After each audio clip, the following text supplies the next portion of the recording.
வணக்கம். உங்கள் Bhavani IAS academy கரூரிலிருந்து new notification southern railway 22/7/2024 new notification release பண்ணியிருக்காங்க.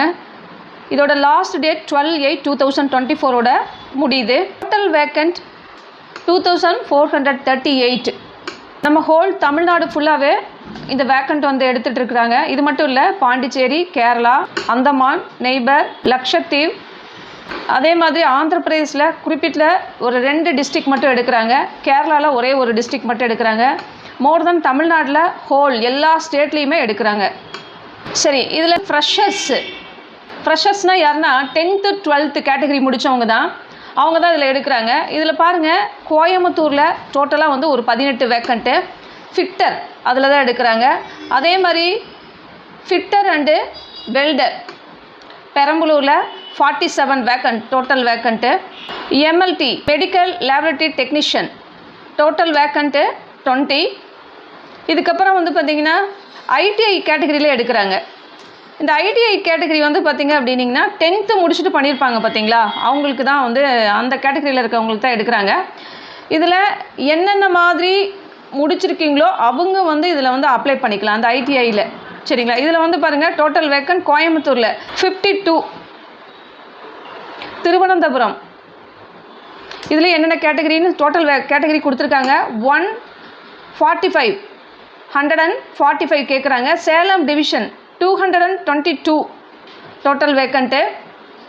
இந்த மாதிரி ஒவ்வொரு டிஸ்ட்ரிக் வைஸாக நமக்கு தனித்தனியாக கொடுத்துருக்காங்க எவ்வளோ அப்படின்னு சொல்லிட்டு, ஒவ்வொரு டிஸ்ட்ரிக் வைஸாகவும் இதில் கொடுத்துருக்காங்க. இதில் நீங்கள் பார்த்து தெரிஞ்சுக்கலாம். நெக்ஸ்ட்டு வந்து பாருங்கள், குவாலிஃபிகேஷன்.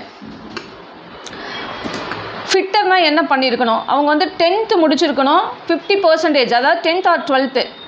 இவங்களுக்கு வந்து பீரியட், அந்த ட்ரைனிங் பீரியட் வந்து 2 years.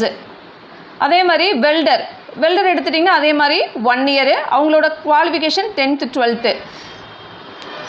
Medical laboratory technician 12th standard, 50% mark வச்சுருக்கணும், 1 year and 3 months.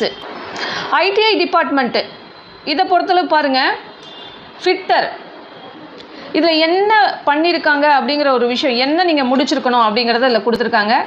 டோட்டலாக 1 year. அவங்களே இது வந்து 1 year வந்து 1 year இவங்களுக்கு ட்ரைனிங் பீரியட் வந்து 1 year.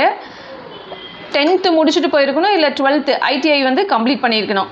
இந்த மாதிரி ஒவ்வொரு கேட்டகரிக்கும் என்ன வந்து நீங்கள் பண்ணியிருக்கீங்களோ, என்ன முடிச்சிருக்கீங்களோ அது ஓரியன்ட்டில் இதிலேயே கொடுத்துருக்காங்க. நீங்கள் இதை பார்த்துட்டு இதுக்கு தகுந்த மாதிரி நீங்கள் என்ன பர்சன்டேஜ் வச்சுருக்கீங்க, என்ன முடிச்சிருக்கீங்க அப்படிங்கிறத பார்த்து நீங்கள் அப்ளை பண்ணிக்கலாம். அதில் இன்னொரு விஷயம் என்ன அப்படின்னா, இது வந்து என்னென்னா உங்களுக்கு ட்ரைனிங் பீரியட் தான், அதாவது உங்களுக்கு ட்ரைனிங் கொடுத்து எடுத்துக்கிறாங்க, அவ்வளோதான். இதில் வந்து உங்களுக்கு பேசிக் ஆஃப் ஸ்கேல் வந்து ட்ரைனிங் ஸ்கேல் கொடுக்குறாங்க. ட்ரைனிங் கொடுத்து 7,000 or 8,000 வந்து இதில் கொடுக்குறாங்க. சரிங்களா, அவ்வளோதான். இதில் ஒன்றும் பெரிய ஒரு விஷயம். இது எதுக்காக பண்ணணும் நம்ம ட்ரைனிங்க்கு இவ்வளோ கம்மியாக அப்படின்னா, ஒன்றும் இல்லை, உங்களுக்கு இதில் வந்து மறுபடியும் உங்களுக்கு கால்ஃபர் போடுறாங்க. நீங்கள் ஆல்ரெடி வந்து ட்ரைனிங் முடிச்சிருக்கீங்க, இதில் எக்ஸ்பீரியன்ஸ் இருக்குது அப்படின்னா அவங்களுக்கு வந்து ஃபஸ்ட்டு ப்ரிஃபரன்ஸ் கிடைக்கும். அதனால் இது வந்து ரொம்ப ரொம்ப யூஸ்ஃபுல்லாகவே இருக்கும் நீங்கள் இதை எடுத்துக்கிட்டு நீங்கள் பண்ணுறப்ப. ஏஜ் லிமிட் பாருங்கள், மினிமம் வந்து 15 years அவங்களுக்கு வந்து கம்ப்ளீட்டாக இருக்கணும். இதில் வந்து உங்களுக்கு கிரேஸ் பீரியடும் கொடுத்துருக்காங்க. நீங்கள் ஓபிசி அப்படின்னா 3 years வரையில் எலிஜிபிலிட்டி இருக்குது. எஸ்சி எஸ்டினா 5 years. நீங்கள் ஹேண்டிகேப்டு பர்சன் அப்படின்னா உங்களுக்கு வந்து 10 years வரையிலும் கொடுத்துருக்காங்க. டிசபிலிட்டி பர்சன் அப்படின்னா இல்லை மேஜராக பெருசாக வேறு ஒன்றும் இல்லை. இந்த அப்ளிகேஷன் வந்து நீங்கள் ஆன்லைனில் தான் அப்ளை பண்ணணும். இது உங்களுக்கு ரொம்ப ரொம்ப யூஸ்ஃபுல்லானது. நீங்கள் இப்போ பண்ணி வச்சிங்கன்னா நாளைக்கு நோட்டிஃபிகேஷன் வருது, உங்களுக்கு கால்ஃபர் வருது அப்படின்னா இதை வந்து ஒரு பெரிய எலிஜிபிலிட்டியாக எடுத்துகிட்டு போவாங்க. இது சம்மந்தமாக உங்களுக்கு ஏதாவது கமெண்ட்ஸ் இருக்குது அப்படின்னா நம்ம கமெண்ட் செக்ஷனில் சொல்லுங்கள். நாங்கள் நெக்ஸ்ட் வீடியோ போடுறோம். நம்ம பவானி ஐஏஎஸ் அகாடமியை சப்ஸ்கிரைப் பண்ணுங்கள், ஷேர் பண்ணுங்கள், பக்கத்தில் இருக்க பெல் ஐக்கானை கிளிக் பண்ணுங்கள். அப்போ தான் உங்களுக்கு கொண்டே நோட்டிஃபிகேஷன் வரும். தேங்க்யூ. நெக்ஸ்ட் வீடியோவில் பார்க்கலாம்.